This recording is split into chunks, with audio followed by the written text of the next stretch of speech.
Boa noite a todos, irmãos. Muito obrigada pela presença de todos que estão aqui conosco, reunidos na terça-feira, 26 de março de 2024, na reunião pública do Grupo Teosófico Juiz de Fora. Hoje temos uma palestra com o nosso querido irmão Oswaldo Condé, com um tema: o poder e o simbolismo da oração nas diversas tradições.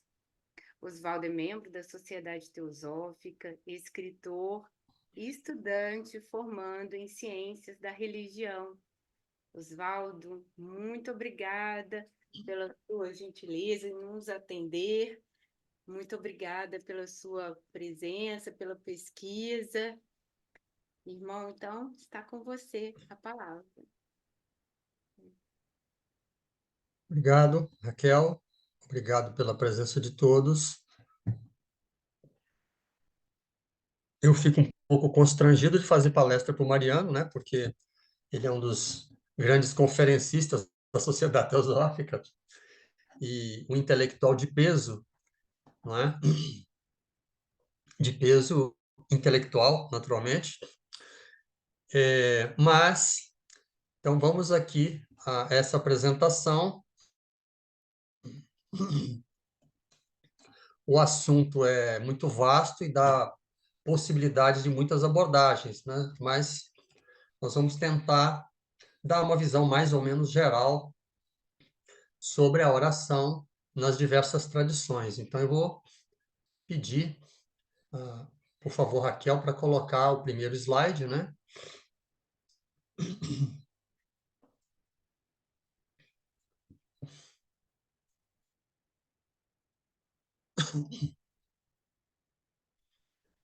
Muito bem. Poder e o simbolismo da oração nas diversas tradições. Aí nós temos, naturalmente, um hindu com mala, né? Com o rosário na mão, né? Rosário indiano. E nós temos aí algumas expressões de orações em diversas tradições, né? De baixo para cima nós temos o Gayatri Mantra, que é o principal mantra, né? Da tradição hindu. Logo acima, o Om Mani Padme Hum, o mantra tibetano. Em cima, o Shema Israel, que é um verso recitado, né, pelos judeus, um verso clássico, tradicional, que é recitado pelos judeus. E acima temos uma expressão, um selo, uma expressão islâmica, que é o Bismillah ar-Rahman ar-Rahim, que quer dizer, em nome de Deus, Bismillah, em nome de Deus, de Allah, o clemente, o misericordioso. Então, nós já começamos aí demonstrando que em todas essas tradições, seja hindu, budista tibetana, sendo que o budismo tem várias vertentes, várias escolas, no judaísmo, eu esqueci de falar no texto acima, que é o Pai Nosso em aramaico, né? No texto acima do Shema Israel está uma oração cristã por excelência, que é o Pai Nosso, aí escrito, né, em aramaico. Portanto, todas as tradições usam orações e nós vamos então deter-nos, falar sobre isso. Próximo slide, por favor.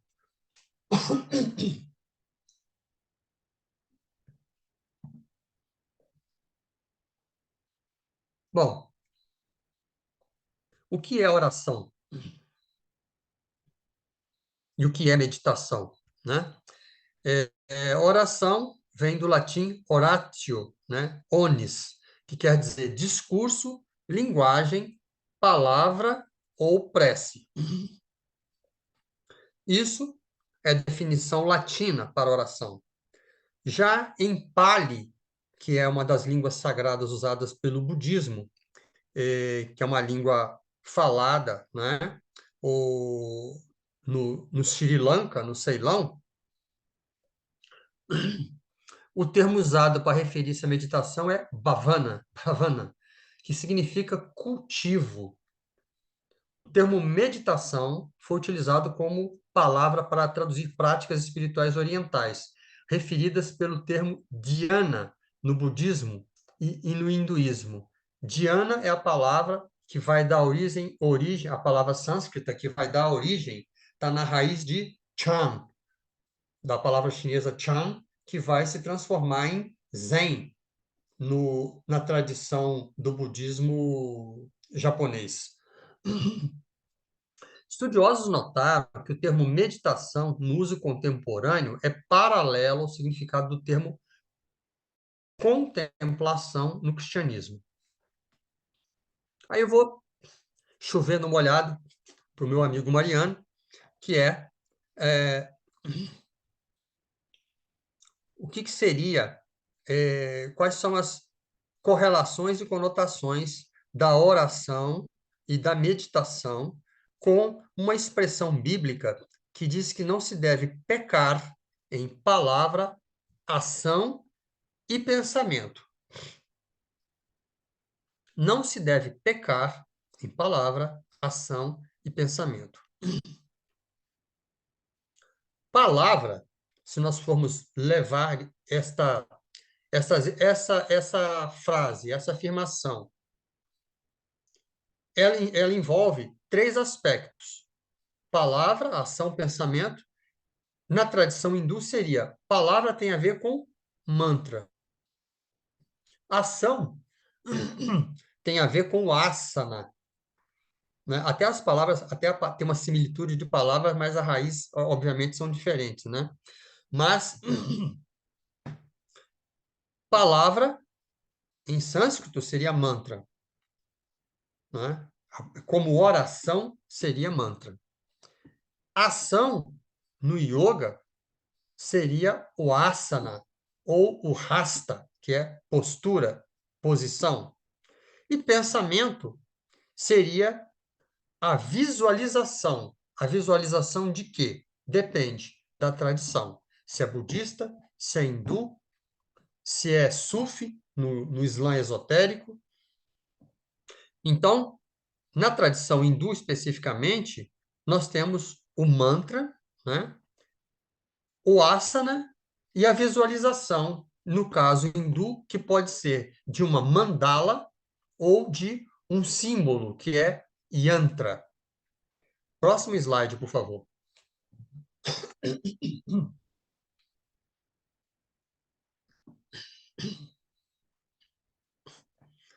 Eu vou me deter mais sobre mantra quando falar sobre hinduísmo. Nos evangelhos, em Mateus 21, 22, diz o seguinte: e tudo que pedirdes na oração, crendo, o recebereis. Aí nós temos uma questão que é a mecanicidade. Fazer uma oração repetida mecanicamente, sem estar presente naquilo que faz, sem que o coração esteja conectado, sem que a pessoa creia naquilo que está falando, o efeito é praticamente zero. Se não é zero, é praticamente zero. Então é preciso estar conectado numa tradição. Tradição essa que tem a ver com a escolha do seu coração. Que você não apenas acredite nela intelectualmente. Não basta acreditar que a determinada coisa funciona, no caso a oração, mas não executar aquilo estando emocionalmente conectado, devocionalmente conectado, né? Se seu coração não está naquilo que você está fazendo, aquilo não tem sentido. Quem já ouviu minhas palestras deve conhecer a famosa história do Guru Nanak, que é o fundador do sikhismo, que ele vai a um templo muçulmano e E o sheik, que está conduzindo as orações, diz: olha, todos vocês acompanhem a oração, como eu vou fazer, né? Executem as orações, o namaz, né? A gesticulação que é feita durante a oração islâmica, acompanhe a oração como eu faço e repitam o que eu estou dizendo, etc. E o sheik começa a fazer as orações. E em um determinado momento, o Guru Nanak interrompe a, as prostrações, o movimento típico das orações islâmicas e fica quieto, olhando para o sheik. E aquilo chama a atenção e todas as pessoas que estão em volta param de rezar e ficam olhando para ele.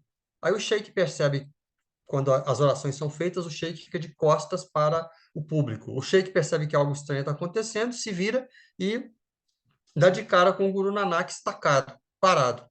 Aí o Guru Nanak, ele pergunta para o Guru Nanak: mas por que você não está seguindo as orações? Né? Você está atrapalhando, não está seguindo as orações. Não está me acompanhando.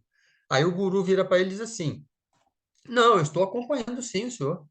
Estou acompanhando os seus pensamentos no negócio de compra e venda de cavalos que o senhor vai fazer assim que terminar as orações. Ou seja, o sheik estava fazendo as orações, mas ele estava pensando numa compra e venda de cavalos. Ele estava fazendo mecanicamente as orações e pensando na compra e venda de cavalos que iria fazer logo depois das orações. Então, o guru, como era evidentemente vidente, claro e evidente, acompanhou os pensamentos do sheik. Bom, as orações, elas têm um contexto histórico, têm um contexto filosófico, físico, científico, por incrível que pareça, linguístico e oculto esotérico. Nós vamos abordar alguns destes aspectos. As orações têm um contexto histórico, porque, por exemplo, no budismo da Terra Pura, as orações são recitadas em japonês medieval. Um japonês contemporâneo, ele não fala, não se expressa com aquela linguagem. Aquela linguagem é uma linguagem antiga, medieval, né? É como se uma pessoa do Brasil resolvesse falar o português de Portugal na formação do reino português na península. Não é mais usado aquele português. Um grande número de palavras a pessoa simplesmente não vai entender, ou vai ser um significado completamente diferenciado. Então, existe um contexto histórico. Por que é que os judeus não fazem as orações em português? Por que é que os muçulmanos não fazem as orações em português? Né? Por que que o budismo da Terra Pura recita sutras em japonês medieval? Porque aqueles ensinamentos ou aquelas revelações foram feitas nestas línguas. Daí que muita gente acredita que o cristianismo católico perdeu muito da sua força quando passou a utilizar o vernáculo popular por uma questão de comunicação, mas abandonou o latim, que era a língua usada durante os cânticos, durante as orações, não é? A outra questão, evidentemente, cada uma das orações feitas em cada uma dessas tradições está filosoficamente ligada àquela tradição, obviamente, né? Se eu falar que Jesus Cristo está sentado meditando no lótus, um cristão comum vai achar profundamente estranho que eu diga isso, porque o lótus não faz parte da simbologia cristã. Talvez se eu falasse na rosa e na cruz, fizesse mais sentido. É uma coisa mais próxima do cristianismo, né? No lírio do vale, né? Faz mais sentido. Então, há um contexto histórico, filosófico, por detrás das orações. Existe um contexto físico-científico que nós vamos detalhar um pouco mais à frente, e essa questão também da linguística que nós já mencionamos agora há pouco, de que as orações são feitas, islâmicas são feitas em árabe, porque a revelação ao profeta Muhammad, a paz de Deus esteja com eles e os seus, foi feita na língua árabe, né? A língua que Jesus usava, que era o aramaico, né, ainda é usada por alguns povos nas suas orações. Por quê? Porque era a língua que Jesus falava.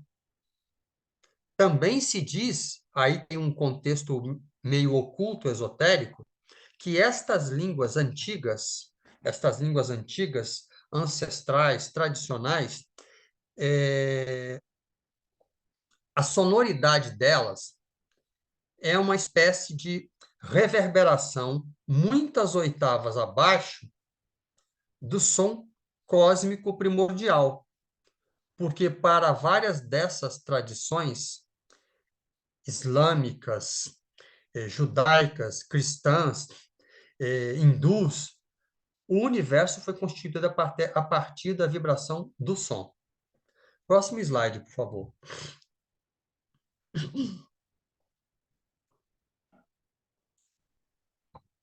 Aí nós entramos no aspecto que eu falei, que eu mencionei, científico, né?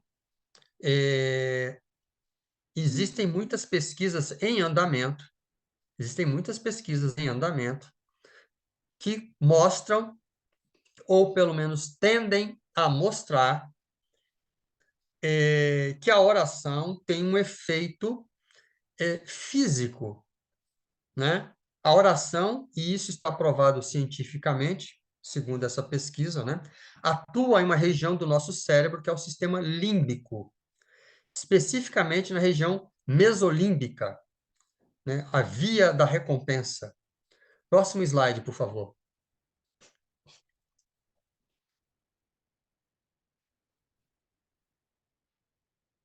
Dentre essas pesquisas, nós destacamos algumas coisas, né? Acho que daria para se fazer um, um seminário só para falar dos efeitos curativos, medicinais, terapêuticos da oração. É bem simples. Quando estamos orando, não podemos estar atacando ou chutando paredes. Em outras palavras, não podemos reagir. Nesse texto, há uma referência ao cérebro reptiliano, né? Aquela parte mais primitiva do cérebro humano, né, que tem a ver com os répteis, que basicamente tem a ver com lutar ou fugir, que são as reações mais primárias do ser humano, né? E dos animais. Um animal acuado, ameaçado, ele tem duas opções: fugir, se houver espaço para isso, ou atacar, se defendendo. Quando a pessoa está orando, ela não está fugindo nem atacando. Quando ela está orando, ela estabelece um determinado padrão vibratório que conecta ela com um outro nível de realidade. Nós vamos detalhar um pouco mais à frente. Próximo slide, por favor.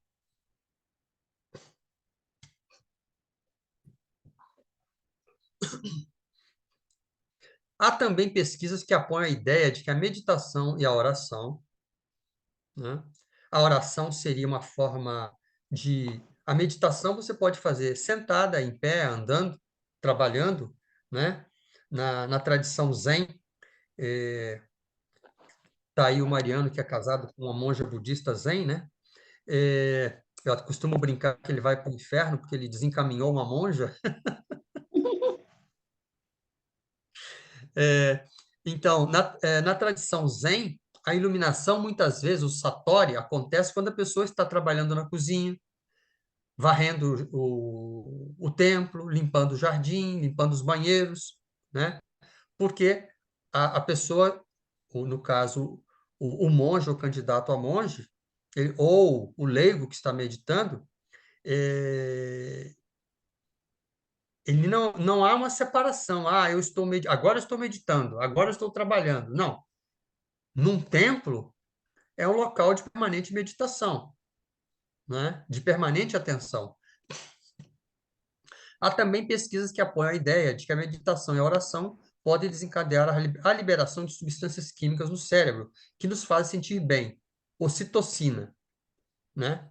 A ocitocina é um hormônio que regula a confiança interpessoal, a sensação de segurança, o amor materno e o prazer, e também a sensação de juventude, né, e bem-estar. Então, mesmo fisicamente, né, as pesquisas têm mostrado que realmente a oração traz um efeito terapêutico. Próximo slide, por favor.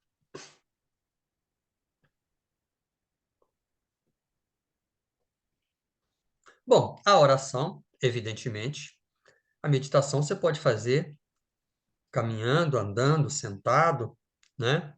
Pode fazer vipassana, pode fazer zen, né? Você pode fazer a meditação. Mas a oração, especialmente no hinduísmo, no budismo, no cristianismo, no islã, envolve a, a fala, a, a recitação, né? E aí, eu pediria que vocês anotassem, por favor, a palavra simática, que está aí em inglês, né? Simatics.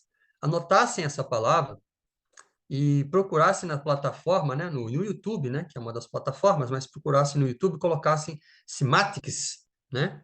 E vocês vão encontrar esta imagem e vão encontrar várias, vários vídeos com experiências de simática. O que vocês estão vendo aí na tela é uma placa metálica com areia colocada em cima e com o uso de um equipamento eletrônico, eles fazem com que essa placa vibre. E quando essa placa vibra, os grãos de areia que estão em cima da placa, faz a placa vibrar com o som. Essa placa vibra. Quando essa placa vibra, ela faz com que a areia também vibre e produza formas geométricas. Isso é muito interessante porque essa é uma experiência, a simática é uma ciência que estuda a influência das ondas sonoras na matéria. Ora, a oração, até rimou, a oração, quando verbalizada, produz som. Próximo slide.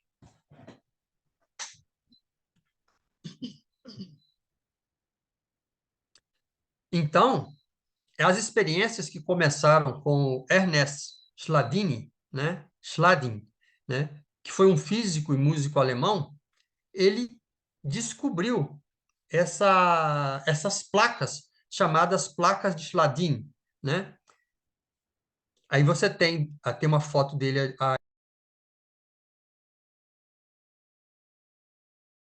Oswaldo, ficou mudo.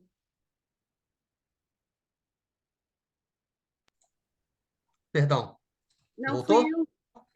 fui eu, porque eu estou gravando, aí eu fui mudar a sua imagem aqui para a gente ler, na hora da gravação, para a gente conseguir ler, e eu, sem querer, ativei o mudo.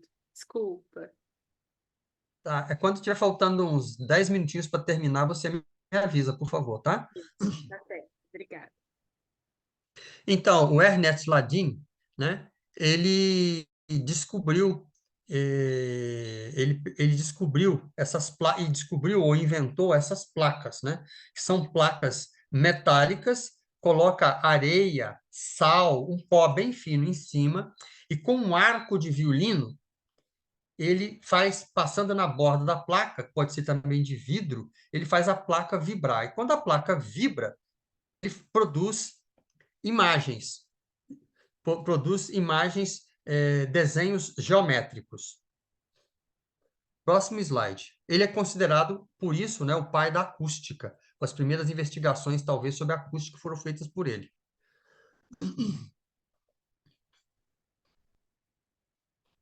Aí nós temos várias imagens feitas com nas placas, né, de Chiladini, numa versão moderna, que em vez de usar o arco do violino, utiliza equipamentos sonoros, equipamentos modernos, né?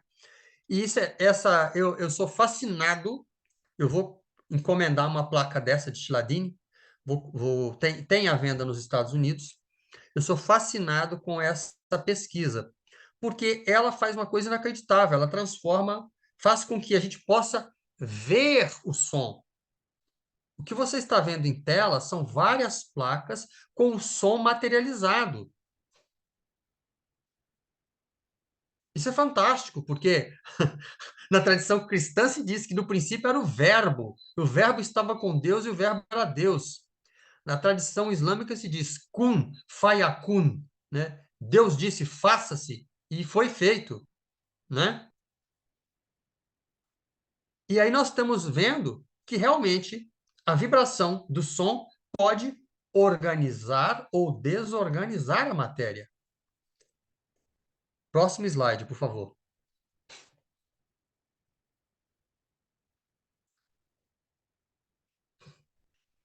Quem aperfeiçoou Quem aperfeiçoou o trabalho do Schladin foi um cientista suíço-alemão chamado Hans Dini, né? Hans Dini construiu equipamentos eletrônicos, aonde ele então fez experiências com aquilo que passou a se chamar-se de simática, né? A ciência das ondas sonoras. Então, a simática ou cymatics estuda a influência do som na matéria. E nós temos que lembrar que a oração, quando é verbalizada, né, obviamente é um som. E as experiências do Hans Dini, ele utilizou não só areia e pós finos, como também ele utilizou gases, utilizou líquidos, né, água, óleo, e isso produz formas geométricas fantásticas, e algumas delas lembram muito as rosáceas das catedrais góticas. Próximo, por favor.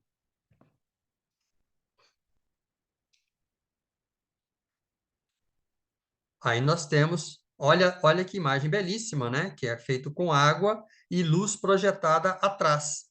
É uma mandala perfeita. Próximo slide.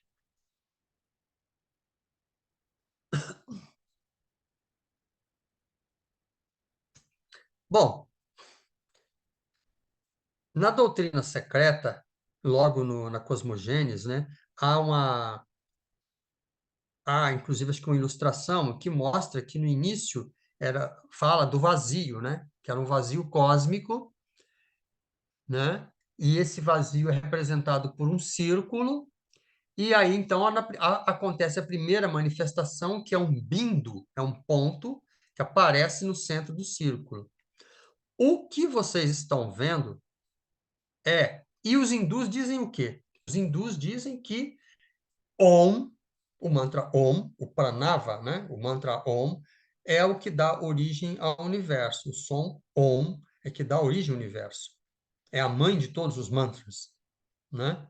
E o que vocês estão vendo em tela nada mais é do que a representação do Om através da simática. Reparem que são círculos concêntricos com um círculo menor no centro. Coincidência? Particularmente, acredito que não. Próximo slide.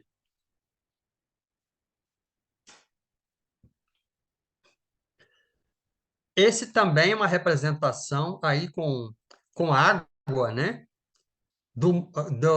É uma fotografia de uma manifestação de um equipamento chamado tonoscópio, que usa simática, né? Que estuda a vibração, a influência da vibração do som na matéria, a influência do som na matéria, e o que vocês estão vendo é exatamente Om,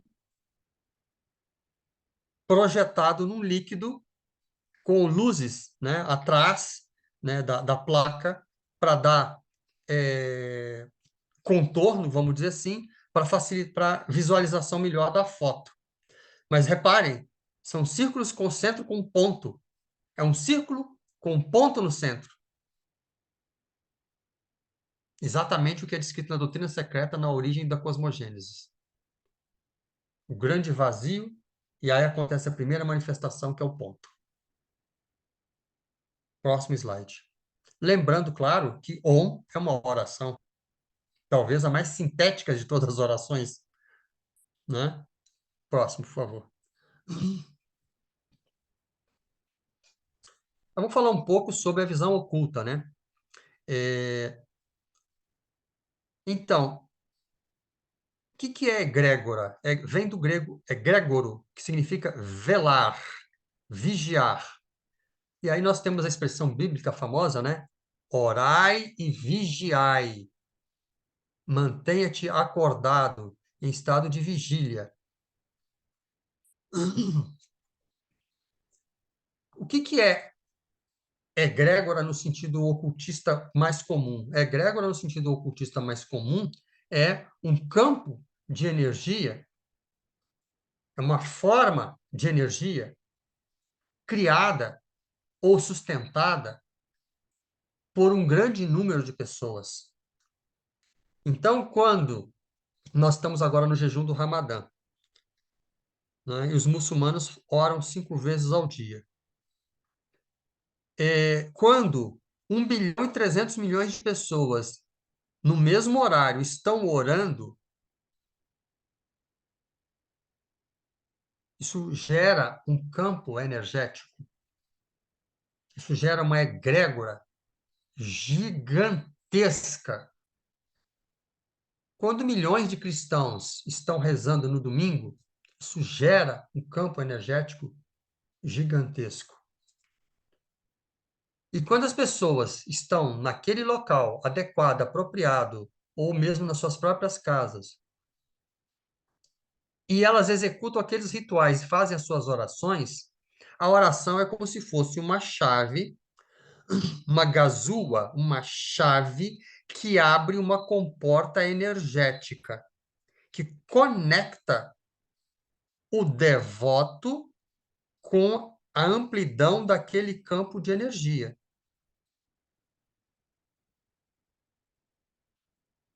O René Guénon, que é um famoso escritor, acreditava que a oração não é dirigida diretamente a entidades espirituais como Deus ou anjos, mas sim, consciente ou inconscientemente, se dirige mais imediatamente à identidade coletiva, uma egrégora.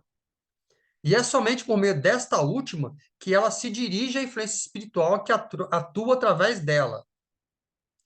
Essa é uma visão particular do René Guénon. Mas, de qualquer maneira, né, ele está afirmando que a oração conecta a pessoa a uma egrégora. Essa entidade coletiva nada mais é do que uma egrégora. Se ela conecta com anjos ou não, antes ou depois, é um detalhe. Próximo slide, por favor.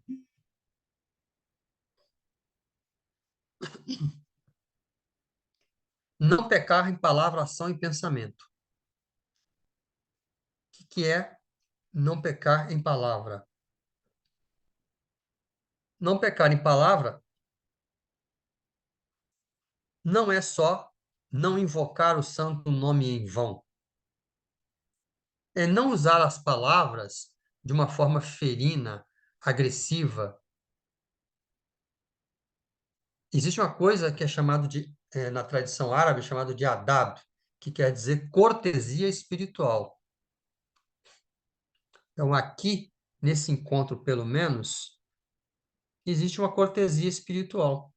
Vocês estão participando de livre e espontânea vontade para ouvir um cara esquisito lá de Brasília, longe de vocês, falar sobre assuntos estranhos, metafísicos, etc., né? Guiados aí, né?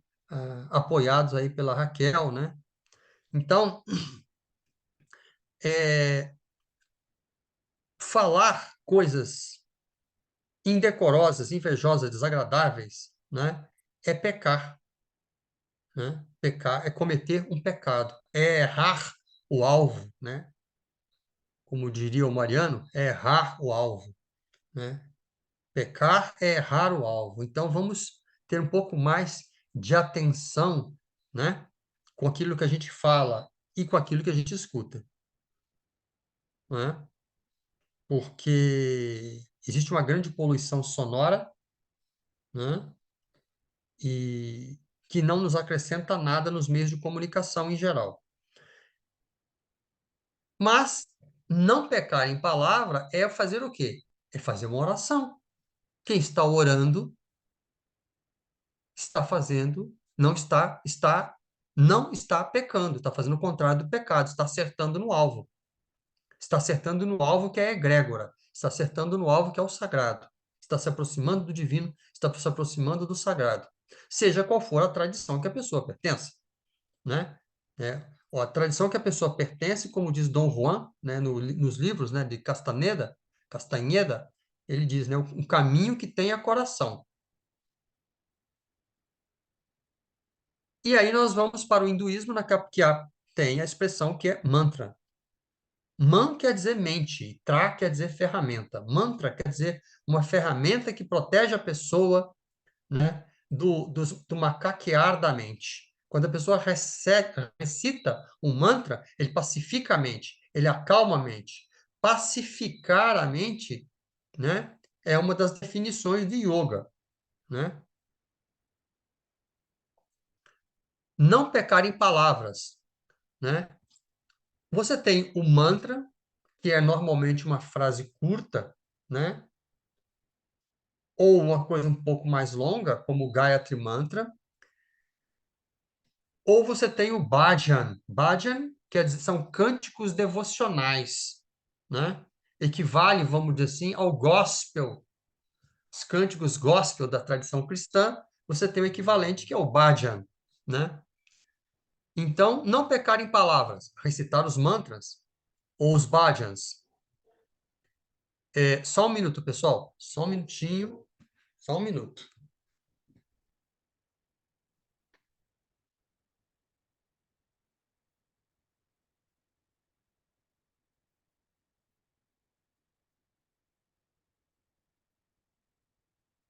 Desculpem, eu estou no paraíso na Terra e o cachorro estava dando alarme aqui. O cachorro que não é meu está dando alarme.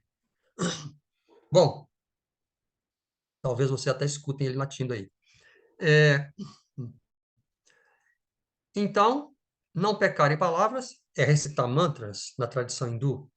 Agir, uma das formas de ação é, na tradição hindu, são as posturas do yoga, né? Executar as posturas é uma ação, é o asana, né? E o pensamento, como nós já falamos anteriormente, você conduz o seu pensamento, dirige a sua visão, o seu pensamento para uma mandala ou para um yantra, né? Que são formas geométricas. Os yantras são mais simbólicos e os mandalas, o nome, como o nome diz, é um círculo, né? Aonde são representadas deidades, divindades, deidades, né? Próximo slide.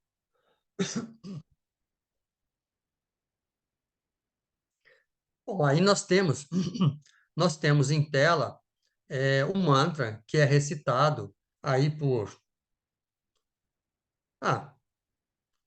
uns 700 milhões, né? 700 a 800 milhões de hindus costumam recitar esse mantra no nascer do sol, um pouco antes do nascer do sol, às margens do rio Ganges, né?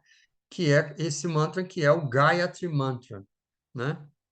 E cada letra, cada sílaba desse mantra, segundo a tradição hindu, tem um poder e uma influência, né? É um mantra eminentemente solar, né?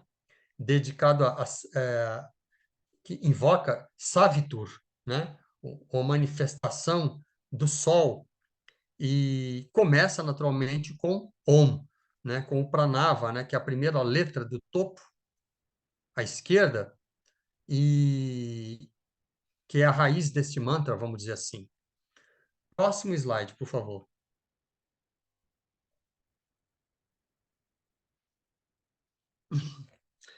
Embaixo, nós temos acima o mantra e uma das traduções, né? O sânscrito é uma língua muito especial e, como eu disse antes, é uma língua ancestral, primordial, é a língua é, mãe das línguas indo-europeias, né? É o sânscrito, né? E aí nós temos uma tradução, existem várias traduções, né? Essa diz: eu medito naquele poder divino que interpenetra os três mundos, aquele poder gerador da luz, que ele possa despertar a minha consciência. Então, a primeira coisa que se faz pela manhã, na tradição hindu, especialmente os que moram à beira do rio Ganges, que é considerado sagrado, é descer para os ghats, para as escadarias, e executar esta oração, né? Essa oração vai conectar uma egrégora de uns 700 milhões de pessoas, não é? Próximo slide.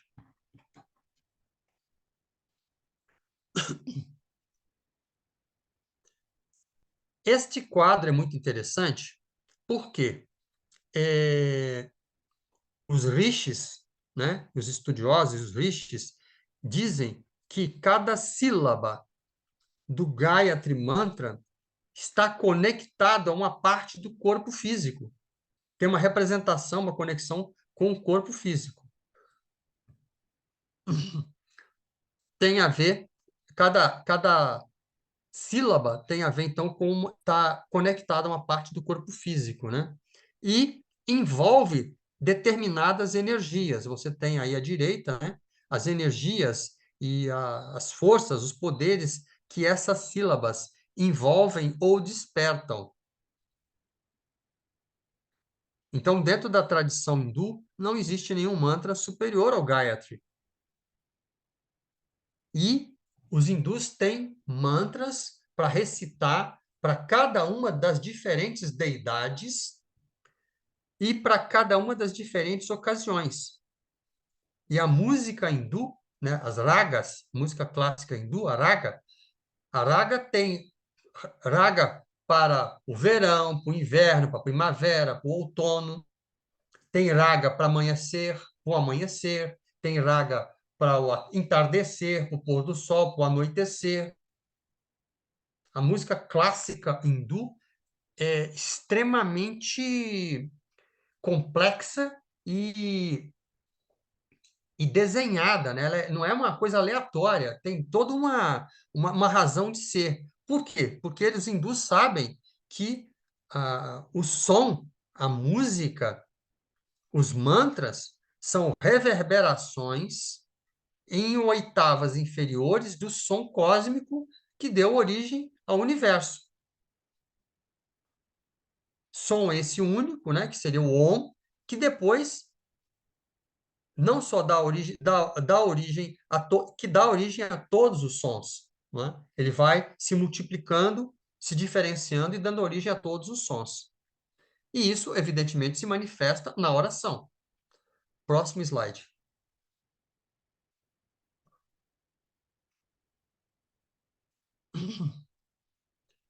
E além, como disse, do mantra puro e simples, né? Porque o mais comum, mais conhecido é o Om, né?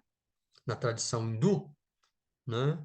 E também é o mantra que começa muitos mantras mais longos budistas, como Om Mani Padme Hum, né? O Om Mani Padme Hum, o Mani Padme Hum começa com Om, né? Então, você tem os bhajans. Os bhajans equivalem aos cânticos, são cânticos devocionais consagrados a Vishnu, a Shiva, a Krishna, a um dos avatares, né? Então, os bhajans são cânticos, são músicas mais longas, com pequenas histórias. Então, eles diferem dos mantras porque eles são mais longos, muitas vezes, né? O mantra é uma frase curta, pode ser um sutra, né? Como no Zen, alguma coisa curta. Lógico, tem sutras mais longos, eu sei, Mariano, mas os bhajas são musicais, né? São musicados. Próximo, por favor.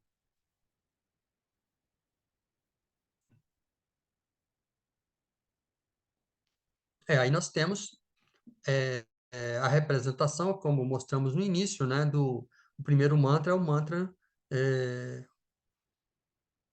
o, é o mantra tibetano, né? Om Mani Padme Hum, que refere-se, né, à joia que está no lótus, que simbolicamente é o próprio Buda, né? O Buda muitas vezes os Budas e os Bodhisattvas são representados em cima de uma flor de lótus, né? Que floresce em cima da superfície da água, né? O lótus tem as raízes no lodo, o talo dentro d'água, as folhas acima d'água e o lótus no ar. Então, existe todo um simbolismo nessa representação. E acima da água, acima do lodo, acima da água das emoções, né, está a flor do lótus no ar, né, e sentado sobre ela está o Buda, né, aquele que está além do físico, que está além das emoções, que está além do pensamento, né? Embaixo nós temos a famosa expressão, né, Shema Israel, né? Escuta, ó Israel, escuta, ó Israel, nosso Senhor, Deus é um só. E abaixo o Pai Nosso, né, que em aramaico, né, existem algumas versões disponíveis também no YouTube da recitação em aramaico, né? Próximo slide, por favor.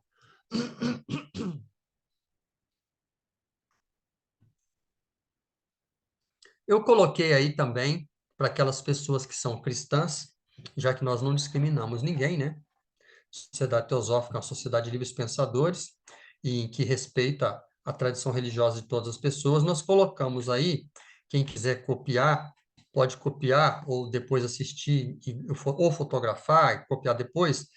Se vocês colocarem no YouTube, Cabarnos Nicodinos, né? Cabarnos Nicodinos é o nome desse personagem que está em tela, que é um sacerdote da Igreja Ortodoxa, possivelmente grega. Acredito que não seja russa, mas grega. E a,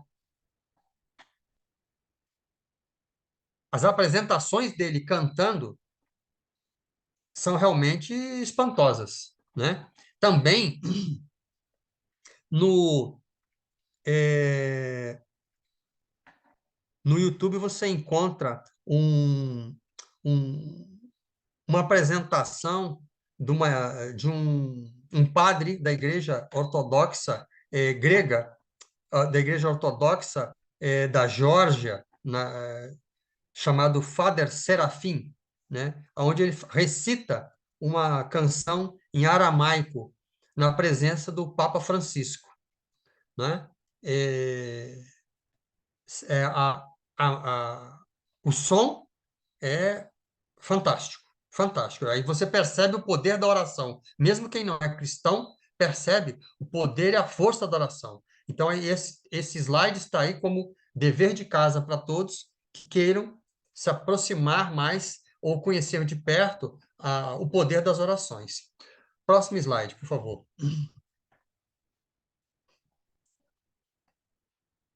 Bom, aí vamos entrar na tradição, né, que é uma tradição que me diz respeito, que é a tradição Sufi, né? E aí você tem, né, escrito em árabe, né, Bismillahirrahmanirrahim, em nome de Deus, o clemente e misericordioso, que é a expressão que começa todas as orações, todas as suras do Alcorão, né? Praticamente todas, acho que parece que só tem uma que não começa com essa expressão. Próximo slide.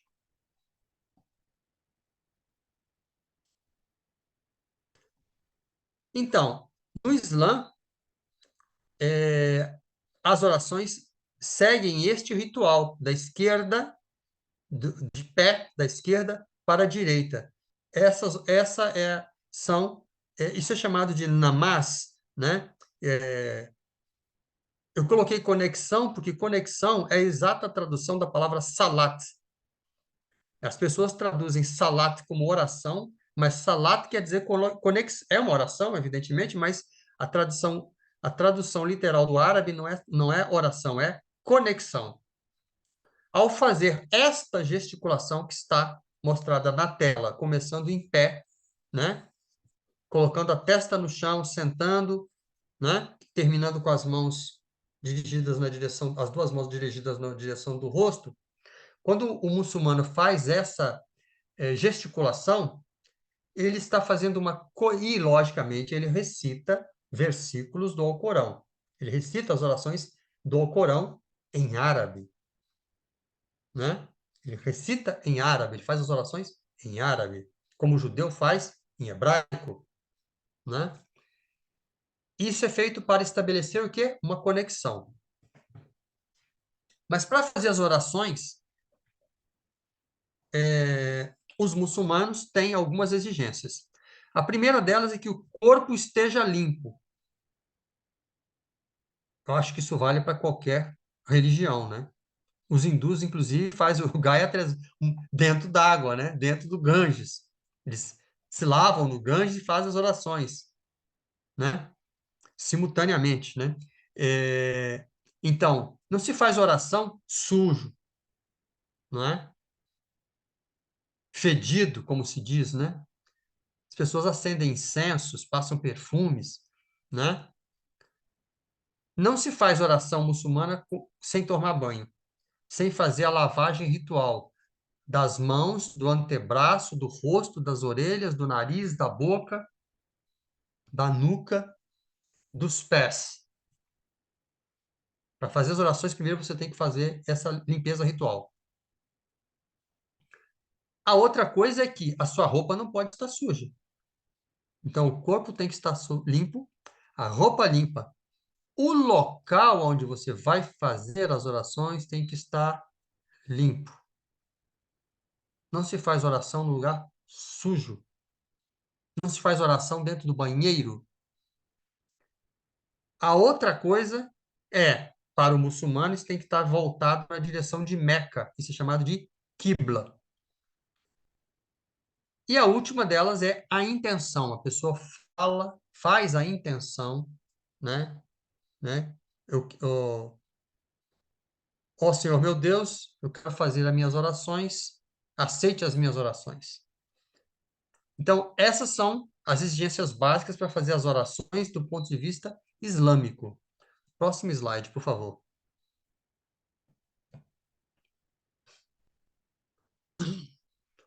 Na tradição islâmica, na tradição sufi islâmica, né? No sufismo, que é o lado esotérico do Islã, como a Kabbalah, né? Assim como é o lado esotérico do judaísmo, assim como no judaísmo existe a invocação, né, dos nomes divinos, também no Islã existe a invocação de um dos 99 nomes divinos. Deus tem 99 nomes sagrados. Cada um desses nomes tem uma potência, tem uma força, tem um poder. Então, além das 5 orações feitas ao dia, um sufi deve fazer determinadas invocações dessas palavras de força, dessas palavras de passe que conectam com a egrégora dessa tradição. A palavra zikr quer dizer repetição, rememoração, lembrança. Recitar o zikr tem um efeito e é um método similar àquilo que acontece com o mantra na tradição hindu. Enquanto na tradição hindu usa-se para contar os mantras com com mala, isso é chamado de japamala, né? A recitação, né? dos mantras é contada, né? Num rosário de 108 contas, os muçulmanos utilizam um rosário com 33 ou 99 contas para fazer o quê? Fazer o zikr, a repetição dos nomes divinos. Cada um desses nomes tem um poder, tem uma força, invoca, né, uma vibração, né, dessa egrégora, né, que está por detrás do sufismo e do Islã. Próximo slide.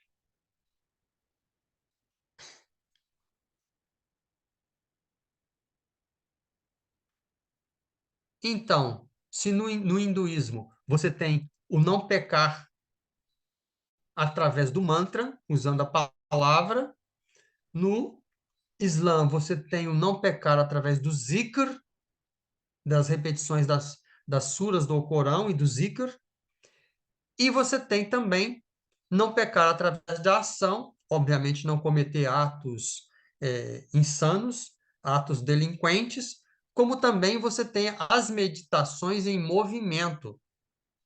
Existem várias práticas de meditação em movimento. E aí você tem uma delas, que é o giro derviche, né? A dança dos derviches rodopiantes, que é os derviche, ou sufis, né? Turcos, né?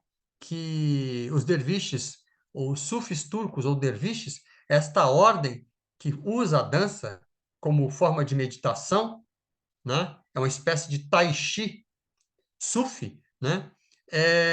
Foi desenvolvida, né, por Jalaluddin Rumi, que é o mais famoso mestre sufi, poeta, talvez o mais famoso e conhecido poeta de língua persa de todos os tempos, né? Ele escrevia em persa e está enterrado em Konya, na Turquia. Próximo slide, por favor.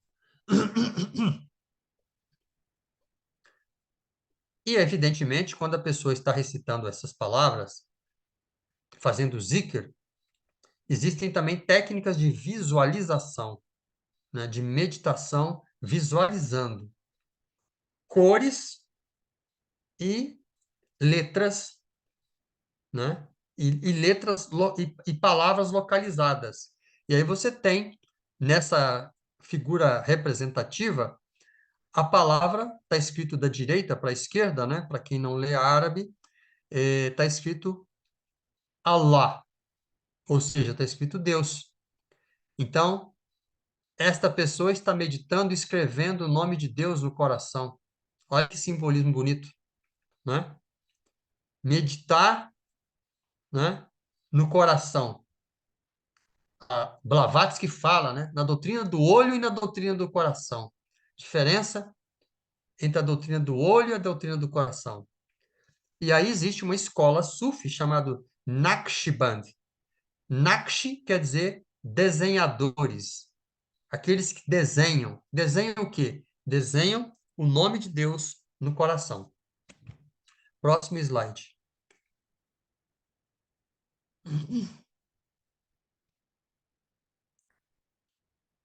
E, além disso, as orações, além das orações comuns, além da repetição do zikr, das repetições dos nomes divinos, cada um com um poder, cada um invocando uma força, você tem também aquilo que equivale ao gospel, aquilo que equivale ao canto gregoriano, aquilo que equivale aos bhajans hindus na tradição sufi, que é chamado de qawwali.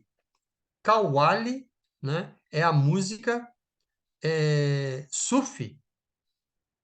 É uma música sufi que invoca os nomes divinos, que faz louvor ao profeta Muhammad, a paz esteja com ele e os seus, né, que faz invocação dos nomes dos santos sufis, né?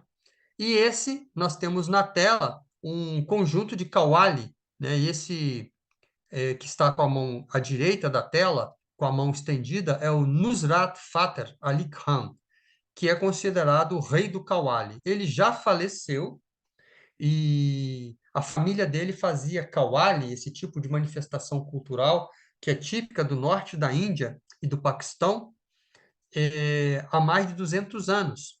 De pai para filho, neto, há mais de 200 anos.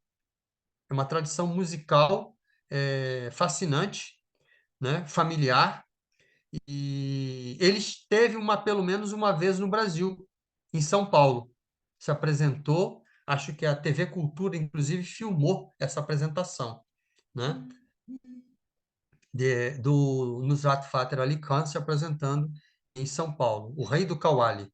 Ele faleceu há poucos anos atrás, há uns 10 anos mais ou menos atrás, e atualmente na família dele quem o substitui é o sobrinho. Próximo slide.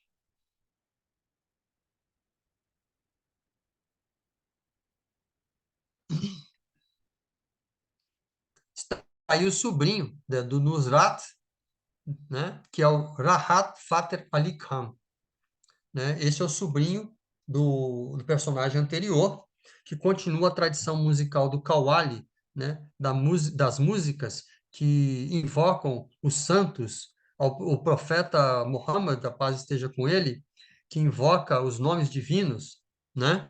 E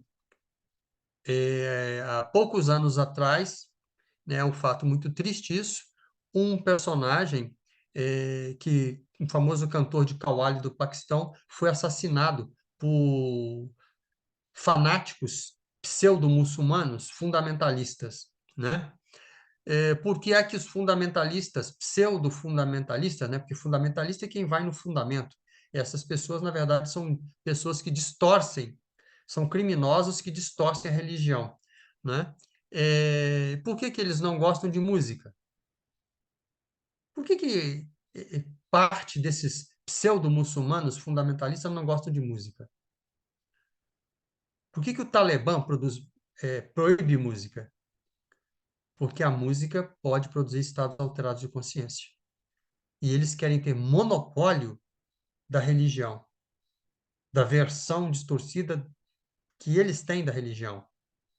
Nesse sistema obtuso, não cabe música, não cabe alegria, não cabe transcendência, não cabe a verdadeira oração. O Qawwali é uma oração musicada. Próximo slide.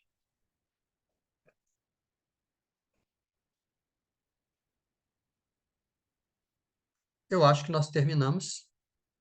Não sei quanto tempo nós temos ainda, mas acredito que a gente terminou, né? E espero ter colocado de uma forma mais ou menos clara, a importância, né, da oração em todas as tradições, né? Eu não vou pedir, né, para um budista recitar sutras, recitar eh, versículos do Alcorão. Não vou pedir para um muçulmano recitar sutras budistas. Não é? Não vou pedir para um cristão recitar mantras hindus. Mas eu acho que ficou claro a importância dessa prática em todas as tradições, né? E, bom, era isso.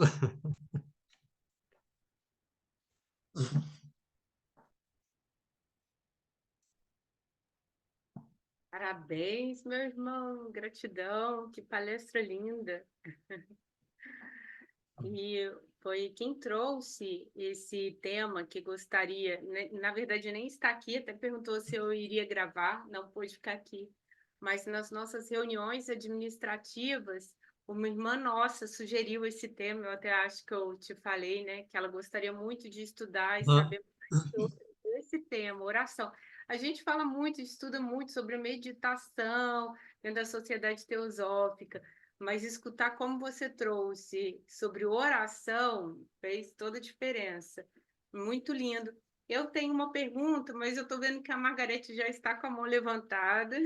Então, irmã, faça sua pergunta, traga a sua reflexão. Bom, primeiro, né, eu tenho que agradecer, que a apresentação está brilhante, mas eu estou com uma pergunta assim, louquinha para fazer para o Oswaldo há muito tempo. E eu acho que talvez seja a pessoa certa para responder uma dúvida que eu tenho. Vou mostrar um quadro que está incompleto ainda, que eu não terminei, e que eu ainda tenho uma dúvida na hora que eu fui fazer, que é uma mandala. Eu peguei um livro uma mandala de cura do século XIV. Então, ele, assim, tem alguma diferença, né? Do original, as cores, alguma coisa, ele está um pouco estilizado, mas como ele tem um yantra, e o yantra, assim, na minha concepção, mandala, as medidas eram todas iguaizinhas. Mas na hora que eu peguei esse, eu vi diferença de alguns lados do yantra. E aí eu fiquei na dúvida se eu estava fazendo o desenho correto, ou se era erro do livro, ou se era erro meu. Quer dizer, a proporção do livro estava diferente, que é essa aqui, vou mostrar.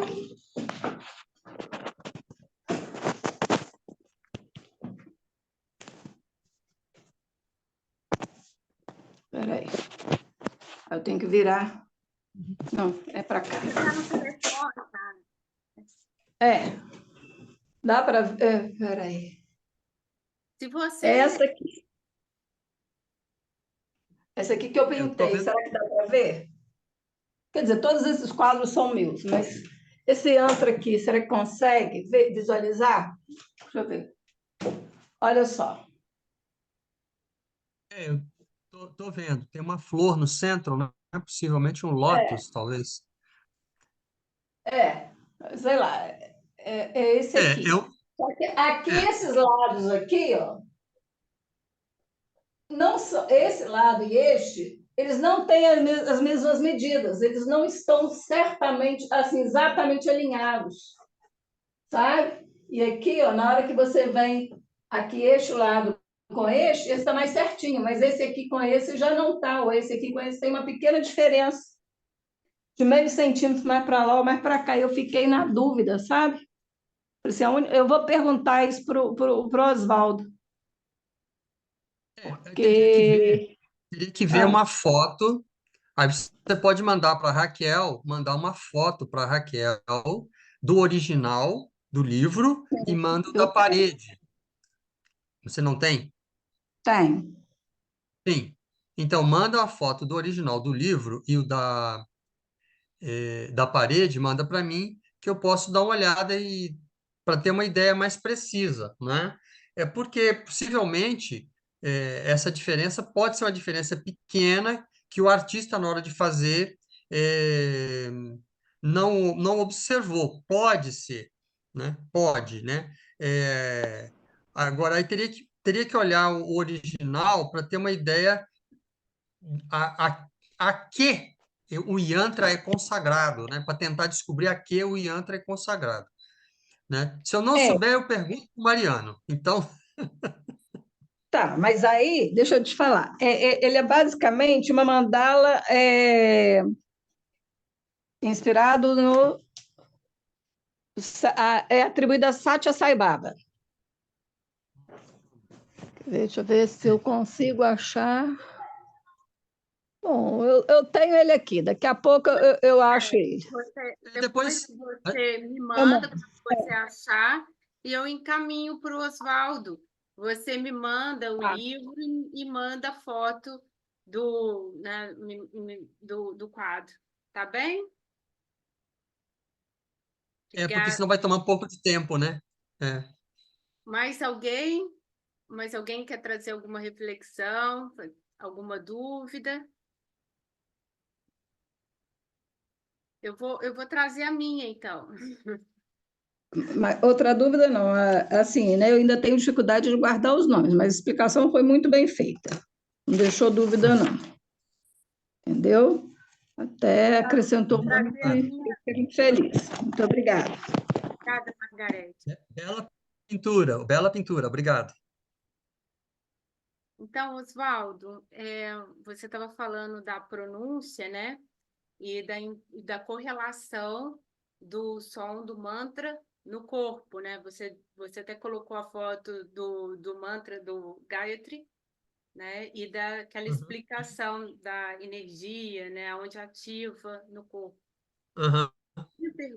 Minha dúvida e se eu não pronuncio corretamente?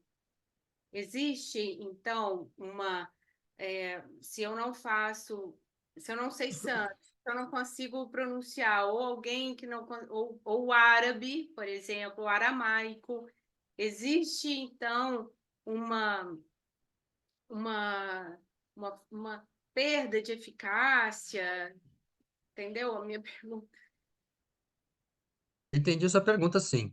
Então, o doutor Murilo tem, nosso querido ex-presidente, né, já falecido, ele tem um livro que fala sobre mantras, né? E aí ele fala o seguinte, que o mantra, ele tem que ser aceso. O mantra tem que ser aceso, né? Porque as pessoas, se você entrar na internet, tem zilhões de mantras que a pessoa diz assim, ah, você repete esse mantra que você vai ganhar dinheiro. Você repete esse mantra que vai acontecer isso. Repete esse mantra aqui que você vai conseguir um namorado, uma namorada. Então, assim, não basta ler um mantra num livro e sair repetindo. As coisas não funcionam assim, né? O mantra tem que ser dado por um mestre, ele tem que ser aceso, ele tem que ser conectado, né? É, por um mestre, né? O mantra, dependendo do estágio que você se encontre, você pode receber para recitar um mantra que é diferente do seu colega que entrou no templo ao mesmo tempo que você, né? O mantra pode ser diferente. Pode ser que pode ser um mantra basicão para todo mundo, mas em determinados estágios são dadas palavras, dependendo da tradição, né? São dados mantras, zikr, né? Palavras para recitar diferentes de pessoa para pessoa. Porque as pessoas, apesar de a gente estar no mesmo planeta, num nível de evolução próximo, existem diferenças, né? Existem diferenças. Por isso que existem vários tipos de yoga, né? Karma Yoga, Bhakti Yoga, Hatha Yoga, né? Jnana Yoga, etc. Por que que existem diferentes tipos de yoga? Para poder abarcar todos os temperamentos humanos. Ou seja, são alavancas adaptadas a cada pessoa, né? Então, um mantra pessoal, como se diz por aí, é um mantra pessoal, né?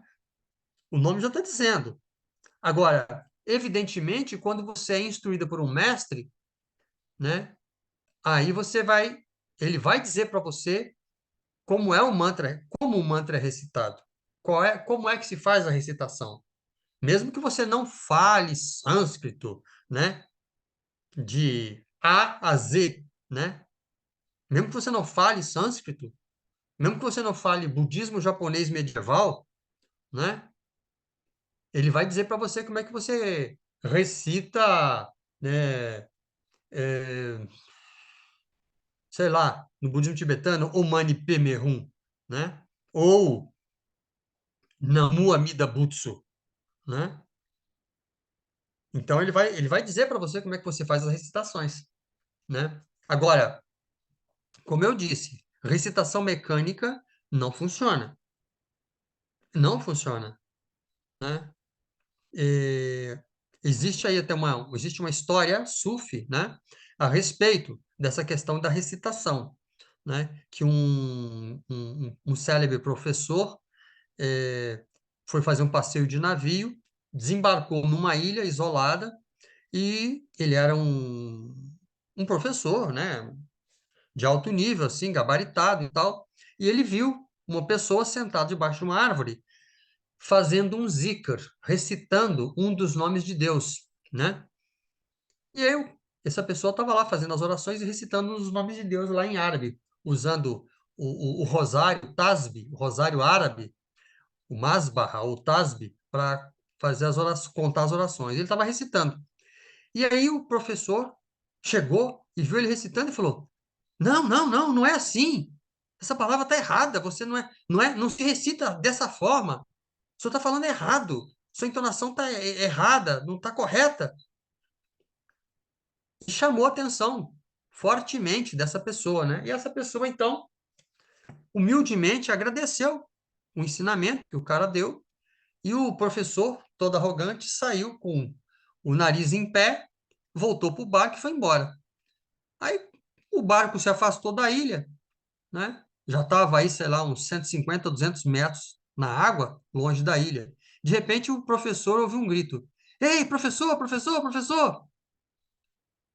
Aí ele virou-se para trás e viu o cara que estava recitando, que estava na ilha recitando, correndo em cima d'água, perguntando para ele: como é que é mesmo que fala? Como é que é mesmo que fala a palavra?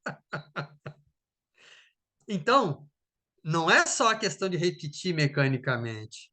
A intenção conta ponto, né? No Islã se diz que se você tiver todo o empenho de fazer uma oração, mas se por acaso você não puder, por forças maiores, fazer as orações, né, Deus conta como se você tivesse feito.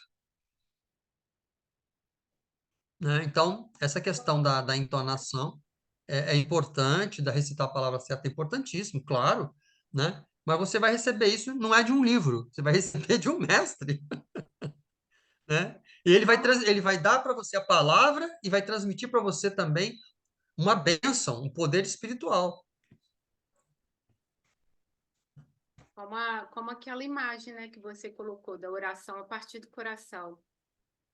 A importância da intenção. Sim, Agora, muitas vezes claro, claro. fazemos mantra, né? Como você colocou aí, Om Mani Padme Hum. E às vezes a gente pergunta, será que eu já me perguntei, será que eu estou pronunciando corretamente? E me perguntei se será que eu devo continuar fazendo ou não. Então, isso não veio de um mestre. Então, tô pensando uma coisa mais básica aqui, sabe?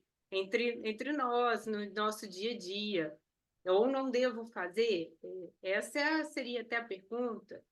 É uma coisa mais simples. Eu, Ô, João, na sociedade, se você me permite, eu posso falar um pouco. pode Antes dizendo. de nada, a sua apresentação foi maravilhosa, tá? Eu gostei muito. Mas ocorre o seguinte: nós dois conhecemos o Mário Dobal. Você tem que, para você desviou um pouco para mantra, bom, depois a gente volta para a oração. No caso do mantra, Raquel, você vê por isso, tem que saber a vibração da natureza. Qual é a vibração de uma cachoeira? É lá, a nota lá, tá? O Om, você que tem que começar ele na cavidade da boca e acabando aqui em cima. Om. Agora, dizer que se você não fizer tem efeito placebo, claro que não.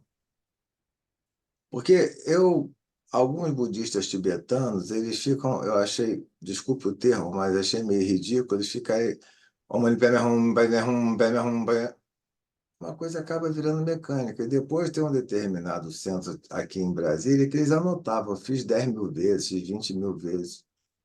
Está entendendo? Então, enquanto você ficar nessa parte de quantificação, porque a oração, conforme o Oswaldo muito bem colocou no início, ela te leva a um estado alterado de consciência.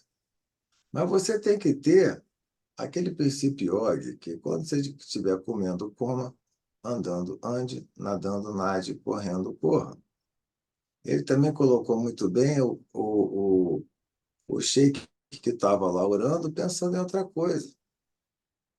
Agora, você tem que estar inteiro. Isso quer dizer o seguinte: você tem que estar inteiro em tudo aquilo que você faz. A partir do momento que o que é essa oração? Por exemplo, o Pai Nosso. A decomposição cabalística do Pai Nosso já foi objeto de uma palestra minha. Mestre Jesus, quando deu o Pai Nosso, se você joga na árvore cabalística, você passa por todas as esferas. Ele se dirige a Kétera, Malkuth, Tiferet, etc. Está entendendo? Então, ideal seria, por exemplo, você visualizar o Pai Nosso desculpe o termo, mas com um giro cabalístico. Ah, mas eu não sei fazer isso. Mas isso aí, você não precisa fazer isso. Você precisa estar inteiro naquilo que você está fazendo. Está entendendo? Então, o que é você recitar um mantra? Um mantra, gente, é um diapasão. Isso é física ondulatória. A partir do que acontece? Quando nós vibramos e todos os nossos átomos vibram, se eles vibram em desarmonia, ocorre um fenômeno que em física, que como ninguém é perfeito, eu fiz física antes de fazer economia, chamado batimento, vai ficando assim, parece aquele, sabe, aquele eletrocardiograma, a pessoa com AVC. Aí o que acontece? A partir do momento que você tem aqui algo para ser tomado como diapasão, a ideia é, ao você recitar mantra, aquilo ali fazer com que você gire, você vibre em uníssono, e aí dá uma senoide perfeita. E você tendo uma senoide perfeita, você pode ter os que se chamam CIDs, etc. Então, quando você ora, você está desenvolvendo oxitocina. Mas, infelizmente, a maioria das pessoas prefere a dopamina. Então, você observa que nesses cultos neopentecostais, esses carismáticos, inclusive aquelas danças judaicas e os derviches, ali também está gerando dopamina. Porque as pessoas, infelizmente, procuram uma excitação maior. Que quando você ora, conforme o Oswaldo muito bem colocou, você não está chutando ninguém, você não está brigando com ninguém. Então, ao você orar, você se recolhe. E esse recolher é uma coisa que cada vez mais nessa sociedade do nanosegundo é mais difícil. Você está entendendo? Então, o que acontece? A oração, nesse sentido, pelo fato dela ser muito poderosa, ela está sendo um pouco utilizada, por mais paradoxal que seja. Porque as pessoas preferem a dança, preferem, sabe, todo mundo, aqueles judeus que ficam dando braço uns aos outros, ficam dançando assim, vai. Entra em estado alterado de consciência. É claro que entra. Mas só que acontece o seguinte, esse estado alterado de consciência, ele dura menos do que numa meditação ou numa oração. Eu costumo dizer a diferença entre meditar e orar é que quando você ora, você fala com a divindade. E quando você medita, você escuta a divindade. Está entendendo? Então, é isso aí que é a base, o resumo de tudo é isso. Agora, para você falar ou escutar a divindade, você precisa ser um veículo, um meio, um médium, dá o nome que você queira dar. Entendeu? Então, o que é isso que o Oswaldo também muito bem colocou, das etapas da oração árabe? Assim como tem as etapas de você entrar no templo Shinto. O Oswaldo não me deixa mentir sozinho, que eles assistiram minha palestra sobre Shintoísmo, porque eu dei na Loja Fênix há algum tempo. O que é você se limpar, fazer as abluções? Isso aí não é porque você não pode estar necessariamente fedido. Isso aí vai dar um efeito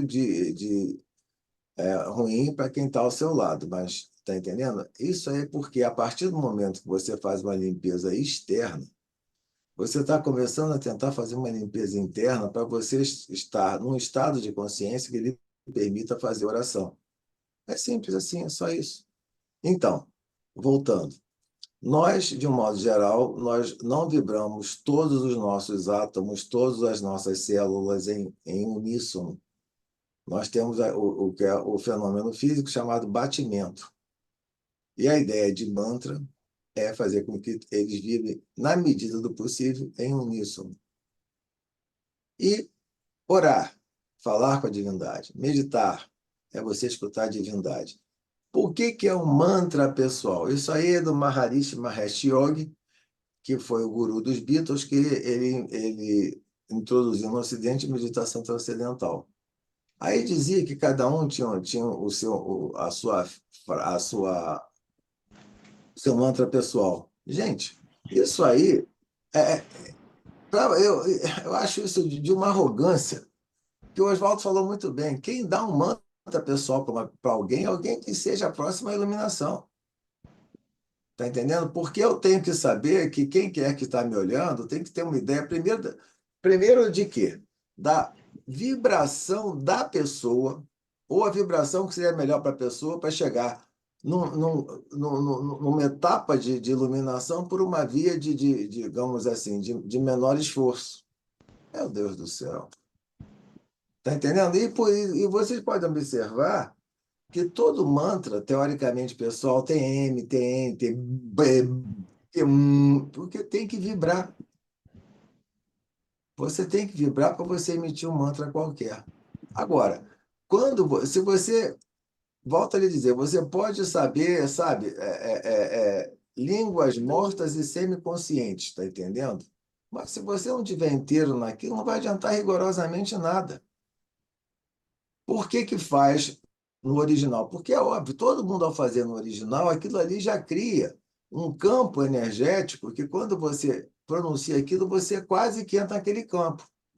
Por isso que da Terra Pura, como é que é? Na minha Honengenke, você, porque não só na minha, aí eu tô tendo na minha Honengenke, você, né, assim, porque isso aqui você vai, como vai esquentando, vai fazendo coisas. Então, eles descobriram que naquela linguagem deu certo. Agora, por que entoar palavras? É porque o Oswaldo também colocou muito bem, chamar Israel. Por que o mem? Porque foi primeiro o Deus, segundo os hebreus, antes de fazer o mundo, ele fez a Torá, fez as letras. E cada letra tem um valor. Mem é uma letra mãe, tem um valor de 40. Por isso que andou 40 anos no deserto, e por isso que você só pode aprender cabala depois de 40 anos. Então, aí agora, Shema Israel, tá entendendo? Então, você começa vibrando para você chegar mais ou menos numa vibração que está dentro do status, dentro do mundo. É só isso, eu só queria dar uma pequena contribuição. Eu espero que tenha servido para alguma coisa. Eu agradeço a paciência de vocês de me escutar e Osvaldo, mais uma vez, parabéns pela brilhante palestra. Obrigada, meu irmão. Obrigada, Mariano. Obrigado, Oswaldo, Mariana. você gostaria de complementar? Não, acho que as colocações do Mariano são sempre complementares, né?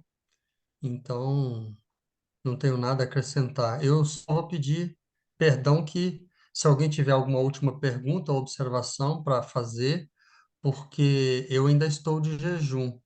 Então, Eu ia des- sugerir, desde as, desde as 5:30 da manhã eu estou em jejum. Então, eu, eu vou quebrar o meu jejum, se vocês não se importarem. Mas eu se tiver ia alguma pergunta, a gente fazer um encerramento e te sim, convidaria para fazer a meditação final, se você pudesse, para a gente encerrar a reunião. Pode ser? pode ser, pode E se a ser. gente tiver alguma dúvida, ou eu encaminho para você, né, que devido à hora, né, já são 8h40. Sim. Bom, então vamos nos sentar numa posição confortável, né? Sentar numa posição confortável.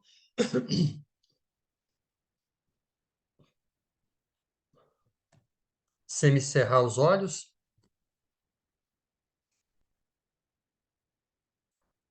Coloca a mão no coração. Coloquem a mão no coração.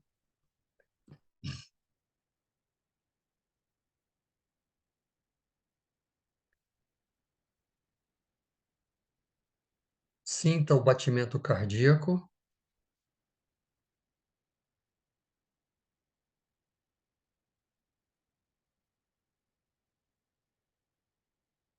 Lembrando que o coração deve se tornar o trono do sagrado.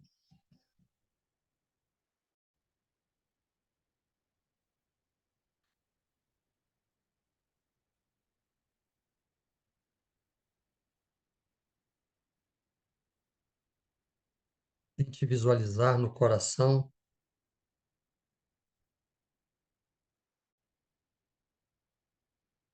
que há de mais puro, mais luminoso, mais gentil, mais amoroso.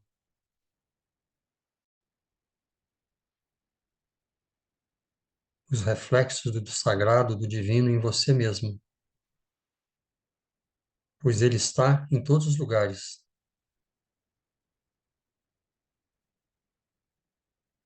Ele está em todos os lugares e não pode estar longe do seu coração. É uma grande responsabilidade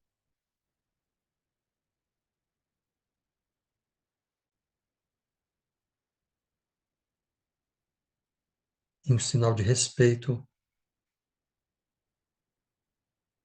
a essa presença.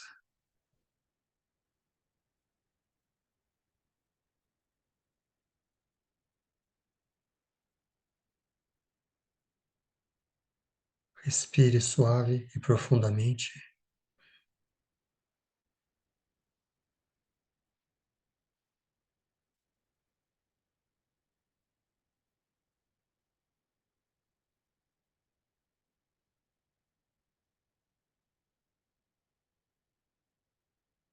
Ele, o sagrado, que ele esteja no seu coração, agora e sempre.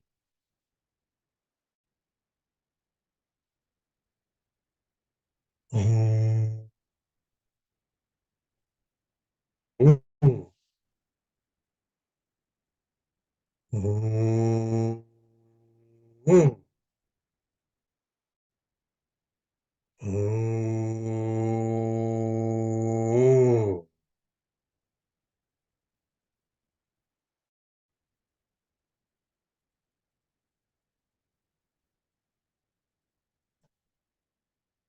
Amém.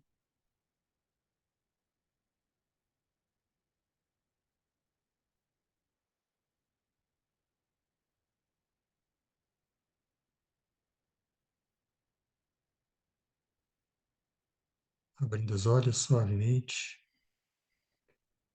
tomando consciência do corpo, da mente, do coração.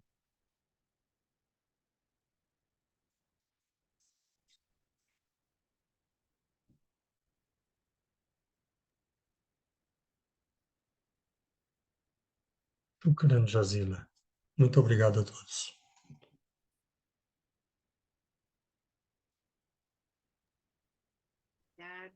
Obrigada, Até a Oswaldo. próxima.